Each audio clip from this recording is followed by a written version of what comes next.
This is me awkwardly staring into the camera. Woohoo! All right. So thank you to Ross Young for electing me to do a review for Secret Books of the Underground. I'm taking it so seriously that I'm actually recording underground in a basement. So can you put something here, Ross, so it looks like, I don't know, I'm pushing something? Maybe. Anyway, um, let's see. Let's do this. I am Halo Scott, author of The Rift Cycle, Murderer of Characters and Destroyer of Fantasy Worlds. The book I am reviewing is Deadheads by Ross Young. It's book 1 in the Gloomwood series. When's book 2? I know, I'm asking 2. Give us 3 genres it could fit into and why. The first one that comes to mind is detective mystery. It's about a detective, Detective Blunt, who needs to figure out who stole the Grim Reaper's head. The second genre I would say that fit into is it's set in the afterlife city of Gloomwood, so I would say urban fantasy. And the last genre I would say is dark humor or comedy. This is definitely the funniest book I ever read, and I'm a pretty harsh critic when it comes to humor, and I definitely made the neighbors concerned about my mental health while I was cackling during this. Can you give it a comparison like Indiana Jones meets Wizard of Oz? I've told Ross, I think I've creeped him out when I said this, but it's kind of like the love child of a threesome between Terry Pratchett, George Carlin, and Monty Python, minus the rabbits. It's just really, really quick, really witty. It's one of those books that you want to reread like a dozen times to get all of the jokes and all of the humor. It's just, I really can't rave about it enough. What's the general premise? Excuse me. Detective Blunt is freshly dead. I don't know if that's how I should say it, but he needs to solve the case of the stolen Grim Reaper's head. He navigates the afterlife city of Gloomwood with a ragtag team, finds a lot of miscreants. It's very witty, very satirical, quite existential at times, which is really cool, and it's full of decapitations. Again, when's book 2? Who is the main character? Detective Blunt. He is just, I loved him from the start. He's very angsty, he's very cranky at times, which I think is why I kind of related to him. He isn't afraid to speak his mind and to kind of rile people up or rally people, but I think that's a really a good trait to have because he's trying to go and, solve this epic mystery. Um, I mean, I think I'd be cranky too if I, went to the afterlife just to find out that it's corporate and you have to fill out TPS reports. So can't really blame him.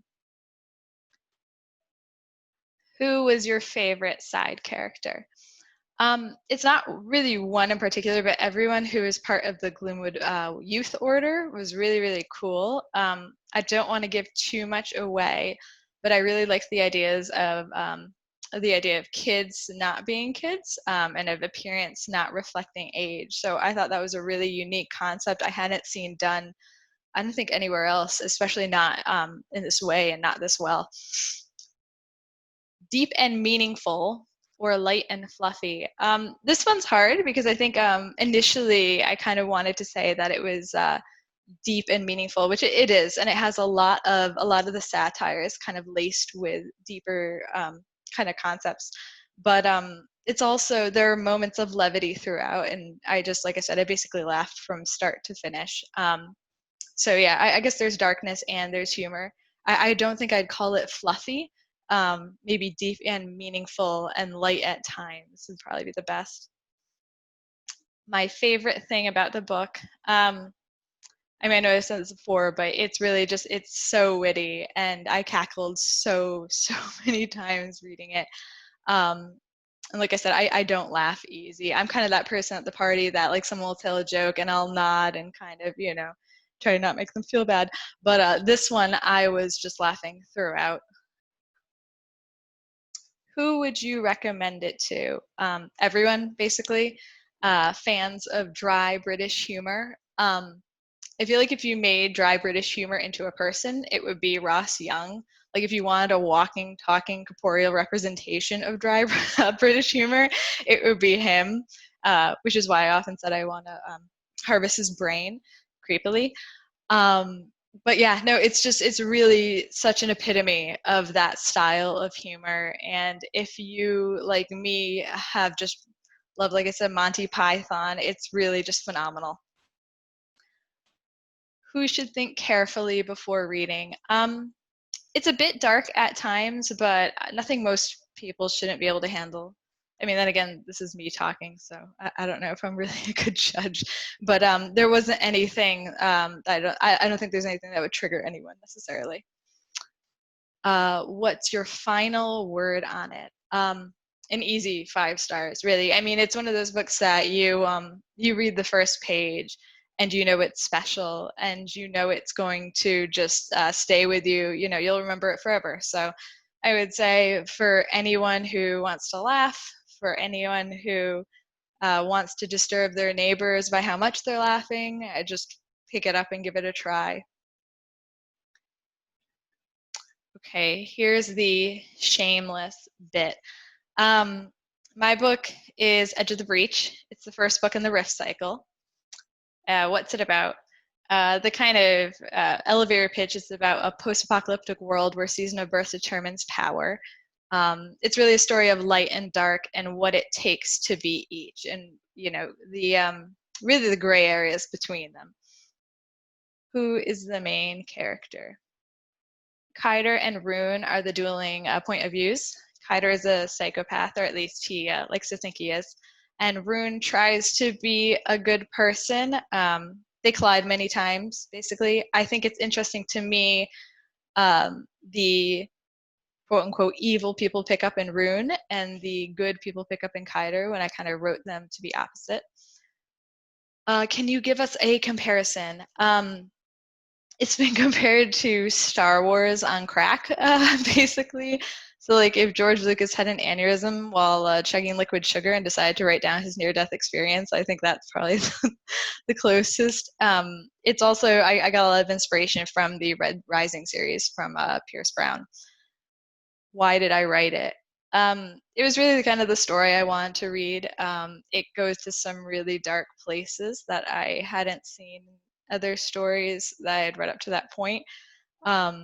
And I want to normalize a lot of things like mental illness, sexuality, etc. And I mean, honestly, to blow off steam and kill off characters when you can't kill people. So, well, why should we read it? I mean, I would say don't read it if you're squeamish or have morals. It's very irreverent and offensive, but if you want something where you kind of question my sanity, then I would say read it.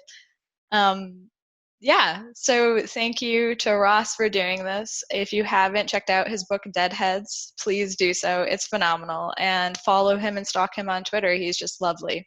You'll probably hate me for saying that, though. Bye-bye.